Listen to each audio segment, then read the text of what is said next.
আমার দাদার শ্বশুরের নাম ছিল আহমেদ মাস্টার। তিনি যখন ছোট ছিলেন তখনও এই গাছটা ঠিক এরকম ছিলেন। আমার দাদা যখন ছোট ছিলেন তখনও এই গাছটা ঠিক এভাবে ছিলেন। আমার বাবা যখন ছোট ছিলেন তখনও এই গাছটা ঠিক এরকমই ছিল। আমরা যখন ছোট ছিলাম তখনও এই গাছটা ঠিক এভাবেই আমরা দেখতে পাচ্ছি। আমি বিভিন্ন মানুষের সাথে পরামর্শ করেছি, আলোচনা করেছি এবং এই সিদ্ধান্তে উপনীত হয়েছি যে এই গাছের বয়স প্রায় 200 বছর। Can you imagine that?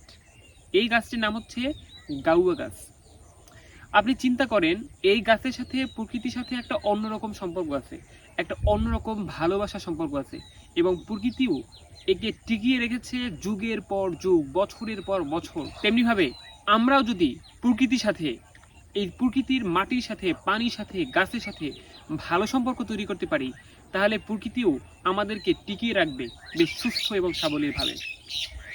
একবার চিন্তা করেন, এই গাছটি কত কোটি কোটি পাখিকে আশ্রয় দিয়েছে, কত কোটি কোটি পাখিকে বসার জায়গা করে দিয়েছে, কত লক্ষ লক্ষ মানুষকে আশ্রয় দিয়েছে।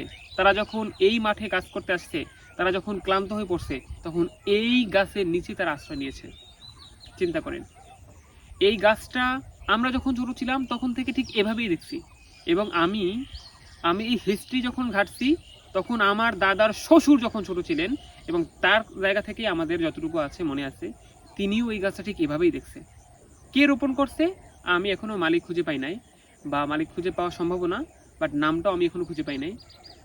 দেখেন প্রকৃতির সাথে এই গাছের সম্পর্কটা কত গভীর এবং কিভাবে টিকে আছে। এই শিকড়গুলো কি চমৎকার, কি সুন্দরভাবে মাটির সাথে মিশে আছে।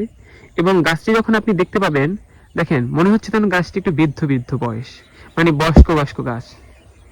এই যে তাও প্রকৃতির সাথে টিকে আছে বছরের পর বছর, মাসের পর মাস, যুগের পর যুগ। এবং আমি মনে করি আমাদের মতো যারা সাধারণ মানুষ আছে, এদের এই সমাজে, এই রাষ্ট্রের ইম্প্যাক্টের থেকে এই গাছের ইম্প্যাক্ট, অবদান অনেক বেশি। হাজার হাজার মানুষকে এই গাছ একটু আশ্রয় দিয়েছে, একটু বিশ্রামের জায়গা করে দিয়েছে। প্রকৃতির এমন নিদর্শন দেখলে সত্যি ভালো লাগে, মনটা জুড়ে যায়। মনে হয় কত বছরের স্মৃতি লুকিয়ে আছে এই গাছের মধ্যে।